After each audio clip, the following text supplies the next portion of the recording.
Yeni bir videodan herkese tekrardan selamun aleyküm kıymetli dostlar. Sesimden de anlayacağınız üzere rahatsızlığımdan ötürü yaklaşık 1-2 gündür tam da böyle Suriye'deki olaylar cereyan ettiği tarihten itibaren, yani hani diyebilirsiniz Kaan ulan hastalan o güne mi denk geldi diye, yemin ediyorum 1-2 gündür yatak döşek hastaydım, kusura bakmayın sizlerin karşısında olamadım. Bugün de hani ilaçlarla birazcık ayaktayım, kendimi birazcık daha iyi hissettiğinden ötürü hani sabırsızlandım zaten sizlere sahadaki gelişmeleri aktarabilmek için. Bugün Suriye'deki son gelişmeleri sizlere aktarmaya çalışacağım. Hep birlikte Tel Rifat'a çok büyük bir kuşatma başladı an itibariyle. Özellikle de öğle saatlerinden itibaren artık muhalifler Tel Rifat'a böyle dikine dikine gitmekteydi. Özellikle de ilk olarak bir Suriye son durum Tel Rifat bölgesi ayrıntılı bir şekilde karşımıza gelsin. Sahada neler oluyor hep birlikte öğrenelim. Evet kıymetli dostlar, 1 Aralık 2024 saat 17.30 itibariyle Suriye'deki son durum haritası bu şekilde. Normal şartlarda bu videoyu çektiğim saatlerde Tel Rifat daha kontrol altına alınmamıştı. Fakat 1-2 saatte o kadar çok şey değişti ki görmüş olacağınız üzere burada mesela turkuaz renkli bölgeler muhaliflerin ilerleyişini belirtmekte. Devamında yeşil bölgelerde zaten muhalifler mevcut durumunu korumaktaydı. Hemen kırmızı noktalar Esad rejimini temsil etmekte. Sarı bölgeler ise YPG PKK terör örgütünü temsil etmekteydi. Bugün özellikle de Halep'in hemen kuzey taraflarında Zehra, Nubul bölgelerinde Tel Rifat'a kısacası dört bir koldan saldırılar vardı. Özellikle de muhalifler öğle saatlerinden itibaren hemen Aziz'in aşağı kısımlarından böyle dikine Tel Rifat'a harekatlar gerçekleştirmektelerdi. Son durum bu şekilde. Haritayı güncellemek durumunda kaldım. Şimdi özellikle de Tel Rifat operasyonu bugün itibariyle başladı dedim ya. Kıymetli dostlar, tabii konuşulmakta hani deniliyor. Ya işte Halep neredeyse bir günde kontrol altına alındı. Ne Tel Rifat'mış be arkadaş. Şimdi Tel Rifat dediğimiz mevzu kıymetli dostlar YPG PKK'nın en kritik noktalarından bir tanesi, terör örgütünün. Doğal olarak terör örgütü o bölgeyi hiçbir şekilde Türkiye'nin hakimiyetine vermek istemiyor.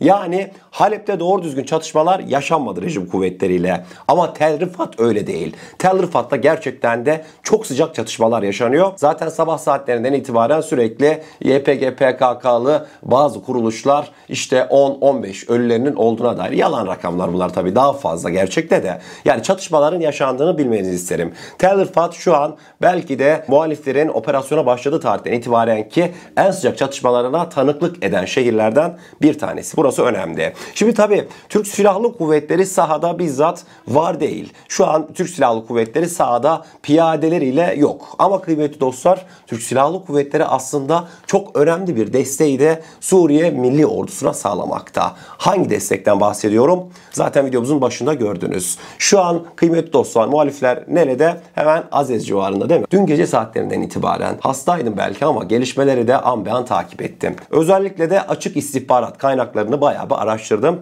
Gece saatlerinden itibaren mesela Flight Radar uygulamasında sürekli böyle Gaziantep Havalimanı'ndan kalkıp Suriye sınırında uçuş gerçekleştiren Bayraktar TB2'ler gözükmekteydi. Mesela şu an ekranlarınızda dün gece saatlerinde yanlış hatırlamıyorsam 4.30-5 gibi sabaha doğru Gaziantep'in hemen böyle Kili sınırına doğru olan civarında görmüş olacağınız üzere Türk Hava Kuvvetleri'ne ait Bayraktar TB2'lerimiz sürekli bölgeyi kontrol etmekteydi. Fakat öğle saatlerine geldiğimizde kıymetli dostlar artık Türk SİHA'ları birazcık daha Suriye sınırına girmişti. Görmüş olacağınız üzere hemen Aziz'in tepesinde bugün öğle saatlerinde yine Türk Hava Kuvvetleri'ne ait Bayraktar TB2'lerimiz aktif bir şekilde görevdeydi. Yani şunu diyebilirim ki Türk Hava Kuvvetleri Tel Abyad operasyonunu naklen canlı bir şekilde Ankara'dan izlemekteydi. Bu hani uluslararası havacılık radar uygulamalarında takip etmiş olduğum Bayraktar TB2'ler Türk Silahlı Kuvvetleri'nin bunu görebilirsiniz diye izin vermiş olduğu insansız hava araçları.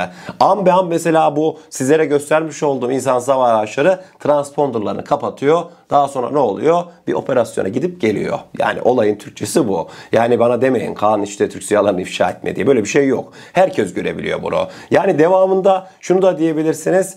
Bu insansız hava araçları bölgede ne yapıyordu? Keşif gözetleme mi? Sadece keşif gözetleme değil. Bu mesela sizlere göstermiş olduğum bir tane insansız hava aracı. Transponder'ı kapalı belki bölgede 20-30 tane insansız hava aracı bulunmaktaydı. Bunu unutmamak gerek. Devamında sizce bu Bayraktar TB2 Aziz semasında aslında ne yapıyordu öğle saatlerinde? Tam da böyle Tel Rifat-Azez hattındaki en sıcak çatışmaların yaşandığı dakikalarda. Ne yapacak kıymetli dostlar? Hatırlar mısınız? Bir tane bizim bir antidot sistemimiz vardı. Bundan yaklaşık 1,5-2 ay önce Aselsan tanıtmıştı. İnsan hava araçlarımızın kanatlarına takıyorduk. Yaklaşık 35-40 kilogram ağırlığında bir sistemdi. Elektronik harp sistemiydi. Ve ayrıca antidot sistemlerimiz bölgedeki tüm düşman unsurların iletişimini, işte devamında radar etkinliklerini kesmekteydi. Yani kıymetli dostlar, Azez semalarında dolaşan Bayraktar TB2'ler ve Türk İnsan Hava Araçları tamamıyla elektronik harp desteği sağlamaktaydı muhaliflere. Zaten elektronik harp desteği sağlandıktan sonra muhalifler sahada çatır çutur adamlar zaten bölge ele geçirmekte. Yani 4 dakika içerisinde bir köyü ele geçiriyor. Böyle bir şeyin örneği yok. Yani 4 dakikada aç karnınızı doyuramazsınız. Bir yemek yapamazsınız. Ama Suriyeli muhalif kardeşlerimiz artık o kadar operasyona inanmışlar ki 4 dakika gibi kısa süre içerisinde bir köyü ele geçirebiliyorlar. Ayrıca Halep civarlarında çok yoğun bir trafik yoğunluğu var. Suriye Milli Ordusu belki de İdlib'den Halep'e kadar ki tüm kısımlarda yani trafik tamamıyla durmuş durumda ve bunların hepsi uçak savarlı, zırhlı, personel taşıyıcı araçlarda. Çok yoğun bir askeri hareketlilik zaten bölgede şu an mevcut. Evet, gerçekten de muhalifler çok güzel bir ilerleme kaydetti. Çok kısa süre içerisinde Halep gibi çok önemli kadim bir şehri kontrol altına aldı. Kontrol altına alınan bölgelerdeki hakimiyeti tam olarak sağlamak. Belli başlı gruplar var. Mesela HTŞ. HTŞ Türkiye terör örgütü olarak kabul ediyor. Ve Halep harekatında çok etkin rol aldı HTŞ. Şimdi şunu belirtmek istiyorum. HTŞ Türkiye'nin kontrol altına alması gerekiyor. Evet, şu an muhaliflerle birlikte savaşıyor ama HTŞ'nin yarın Türkiye'ye karşıt bir şey söylemeyeceğinin garantisi yok ki geçmiş dönemlerde söyledi. Bundan dolayı HTŞ'nin hakimiyetini tek başına bırakmamak lazım. Ne yapacağız? İşte Türkmen ordusunu veyahut da Türkmen kuvvetleri HTŞ ile birlikte şöyle bazı kısımlara dağıtacağız. Yani HTŞ'yi o bölgelerde yalnız bırakmak en kötü şey olur yapılacak. Zaten bundan dolayı belli başlı şeyler de yazılıp çizilmekte. İşte neymiş? HTŞ Halep'i ele geçiriyor. Civar bölgeleri ele geçirecek. Daha sonrasında HTŞ işte Amerika diyecekmiş ki biz IŞİD'le mücadele edeceğiz. HTŞ de IŞİD'in bir kolu. Bundan dolayı YPG, PKK ile birlikte ABD ordusu HTŞ'ye saldıracak. Daha sonrasında Halep bir anda YPG, PKK'nın kontrolüne geçecek. Amerika Birleşik Devletleri de HTŞ'yi zaten dün yapmış oldukları resmi açıklamalarında IŞİD'in bir devamı olarak nitelendirmişti. Yani mevzuyu HTŞ'ye bırakmamamız lazım. Olabildiğince Türkiye'nin desteklemiş olduğu tümenler her bölgeye yayılmalı. Zaten sahadaki mevcut durumda bunu gösteriyor. Yani kazanılan yerleri elde tutabilmek şu anki en büyük önceliklerimizden bir tanesi olmalı. Muhaliflerin bu başarılı operasyonlarıyla birlikte daha düne kadar Türk askerleri Suriye'den çekilmediği müddetçe ben hiçbir şekilde Türkiye ile görüşmem diyen Esad ne olduğu bir günde hemen fikir değiştirdi. Esad nerede diye soracak olursanız bir Moskova'ya gitti harekatın ilk günlerinde. Daha da onu gören, duyan, bilen birisi yok. Şimdi kıymetli dostlar, bugün sabah saatlerinde Esad Irak Başbakanı'nı aramış. Irak Başbakanı'na demiş ki Türkiye ile bizim aramızda bir arabulucu ol. Türkiye ile bir bağlantı kur. İşte Hakan Fidan'ı falan ara demiş. Ben onlarla görüşeceğim demiş. Tabi Iraklı yetkililer bugün sabah saatlerinde Dışişleri Bakanlığı'nı aradı. Hakan Fidan'la bir görüşme gerçekleştirildi. Ama kıymetli dostlar, Irak Suriye'yle olan tüm sınırlarını kapattı. Bu da işin bir başka gerçeği. Yani Irak artık ne halt yersen ye. Beni karıştırma arkadaş dedi. Hemen devamında mesela şunu da belirtmek isterim. Yine Antalya'ya Esad rejiminden bazı diplomatların Türkiye ile görüşmek için geldiği iddiası yayılmıştı. Antalya'da bir görüşme yapılacakmış. Fakat Türk resmi kaynaklar ilerleyen saatlerde böyle bir şeyin söz konusu olmadığını belirtmişti. Suriye'nin resmi devlet televizyonu bu haberi duyurmuştu. Yani Esad yavaş yavaş artık masaya oturmak istiyor ama geç mi kaldı? Burası tartışılır. Bundan sonraki dönemde Suriye sahasındaki tek yetkili devlet, tek yetkili güç Türkiye olacak. Göreceksiniz. Sahadaki gelişmeleri uzaktan bir yorumlayacak olduğumuzda net bir şey karşımıza çıkıyor ki Ruslar bu harekatı pek de önemsemiyor. Çünkü Rusların yapmış olduğu saldırılar yalan yanlış tamamıyla sivilleri hedef alan, hiçbir şekilde harekatın gidişini engellemeyen saldırılar. Bu ne anlama geliyor? Aslında bir nevi Putin zaten Esad'ı gözden çıkartmış. Esad gözden çıkarılmış ki Esad şu an daha Suriye'ye, Şam'a dahi dönemedi. Hatta belli başlı iddialar da var. Kıymetli dostlar, ABD Başkanı Donald Trump'ın göreve gelmesiyle birlikte Putin Ukrayna'da elini güçlendirmek amacıyla Suriye'yi gözden çıkartmış. Nasıl Suriye'yi gözden çıkartmış? Trump, Putin demişler kendi aralarında. Arkadaş Esad gidici, onu anladık. Esad gidecek. Esad'ın gittiği yerlerde kim var olsun? Kim var olacak? YPG, PKK. ABD bu şartı kabul etmiş. Tabi bu olay sonrasında Rusya'nın Ukrayna savaşındaki eli de güçlenecekmiş. Yani Suriye karşılık Ukrayna. Tabi devamında Türk devlet aklı bunu fark etti. Ne yaptı? Yok dedi, böyle bir şey olamaz. Zaten harekat başladı. Esad güçleri neyi var neyi yoksa adamlar yine pansirler mi görmedik, jetler mi, devamında insan hava araçları mı, her şeyi koyup gitmişler. Yani imha etme bile yok. Bu aslında planlı bir stratejiydi. Adamlar aslında, benim de yavaş yavaş artık inanmaya başladım bu mevzu bu. YPG PKK'ya devretmeyi zaten bekliyordu adamlar. Esad kendi canının güvenliğini aldı. Rusya buna dedi ki sen gel dedi Moskova'ya, kendin yaşayacaksın, ölmeyeceksin dedi. Ben seni yaşatacağım dedi. Bırak gel dedi Suriye'yi. Yani böyle bir şey mevcut durumda çok ihtimali olan bir şey gibi kıymetli dostlar. Baktık ki Türk devleti haklı. Bunlar dedi sahayı boşaltacak mı? O sahaya kim gelecek? YPG PKK.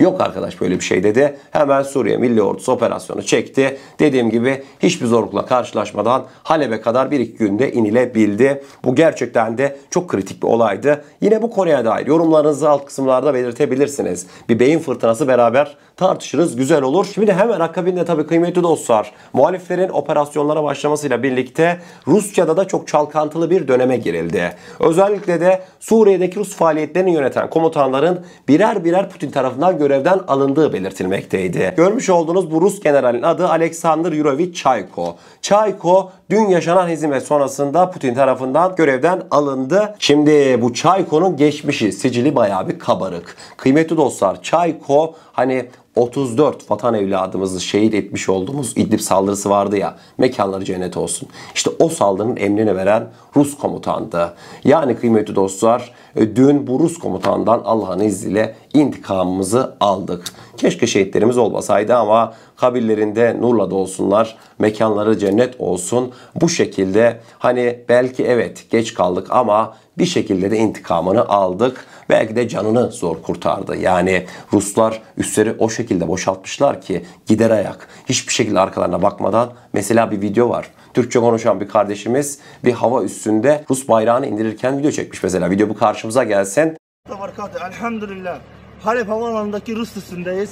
Köpekler buraya girir girmez arabalarla atlayıp köpek gibi koştular buradan. Allah'a hamdolsun. Onları rezil kılan, bizleri üstün kılan Rabbimize hamdolsun. Vel izzetu lillahi ve li rasulihi ve li mu'minin. Biiznillah tüm batıl bayraklar inecektir. Hak olan şeref her zaman yüksek olacaktır biiznillah. Allahu Ekber. Yani görmüş olacağınız üzere Ruslar bile hayatını zor kurtarmış yani. Adamlar arkalarına bakmadan kaçmışlar. Keşke Çayko görevden alınmasaydı, o hava üstüne mesela bir bulunsaydı da Türkiye'nin eline bir geçseydi. İdlib'in hesabını bir kendisine sorsaydık. Neyse nasip değilmiş ama kıymetli dostlar sahada tabii bunun gibi birçok gelişmeleri daha önümüzdeki günlerde de yaşayacağız. Devamında mesela şimdi bizim bir geleneğimiz vardır. Bilirsiniz değil mi kıymetli dostlar? Ne olur? Mesela yakın bir süre içerisinde ben olacakları sizlere söyleyeyim. PTT bir iş ilanı açacak. Bu arada iş arayan kardeşlerimize de buradan bir duyuru olsun. Çok yakın bir süre içerisinde PTT belki de 5000, 3000 kişilik bir iş alımı açacak. Nereye alacak bu işçileri? Büyük ihtimalle önümüzdeki aylarda Tel Abyad şubesindeki PTT çalışır aktif vaziyette, bayağı bir kişiye hizmet edecek. Devamında Halep'e en az yani ben size diyeyim 30-40 tane PTT şubesi açılacak. Allah'ın izniyle zaten harekatta başarılı olduğumuzu artık PTT şubelerinde, ziraat bankalarını gördüğünüzde anlarsınız. Bu zaten önümüzdeki günlerde inşallah yaşanacak. Fakat Halep'te bazı şeyler çok erken yaşandı. Hani Halep bizim kadim toprağımızdır, geçmişimiz orayla çok kuvvetlidir deriz ya kıymetli dostlar. Çok değil ya da Halep kontrol altına alındıktan yaklaşık 12-13 saat sonra yerel esnaf Türk lirasıyla alışveriş yapmaya başladı. Video bu karşımıza gelsin isterseniz. يا شباب بتاخذوا تركي؟ تركي بياخذوا؟ تاخذ تركي؟ تاخذ تركي معلم معلم تاخذ تركي؟ يا شباب ما عملنا نحسب ليرة التركي ايه حق 450 ليرة سوري 450. هتجيب الدكاسة وانا قلت لها حسابي له اول مره اندومي خلاص متر الجلي خلاص سلموا بس معلقة. Gerçekten de süper ya. Hani bekliyordum da vallahi yalana gerek yok. Bu kadar erken beklemiyordum. Yani hemen önümüzdeki günlerde Türk ekonomisine hemen Halep olsun Allah'ın izniyle Tel Abyad uyum sağlayacak. Ve önümüzdeki günlerde inşallah dediğim gibi Türkiye'nin bu konuda da çeşitli atılımları olacak. Şu an aktif bir şekilde Türk Silahlı İnsansız Hava Araçları topçularımız dışında aktif bir şekilde harekata katılmıyoruz. Tabii ki harekatın beyin takımı Türk Silahlı Kuvvetleri tarafından destekleniyor ama sahada birliklerimiz yok ve insansız hava araçlarımızda istihbarat ve elektronik harp dışında aktif bir şekilde öyle her gün hani yüzlerce hedef falan vurmuyor. Bunu da belirtmek isterim. Yani şu an tamamıyla aslında durum kontrol altındaki Türk Silahlı Kuvvetleri devreye girme ihtiyacı dahi hissetmedi. Önümüzdeki günlerde zaten ilerlemeler bir kaydedilsin.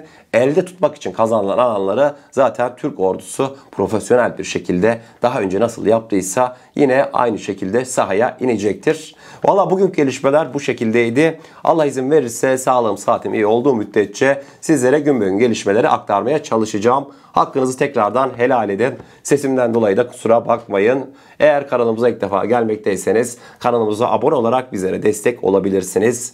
Videomuza gerçekten beğenmişseniz aşağıda bulunan beğen butonuna basarsanız bizleri oldukça mutlu edersiniz. O zaman ne diyelim? Kendinize çok iyi bakın. Allah'a emanet olun. Her şey istediğiniz gibi olsun. Sağlıcakla.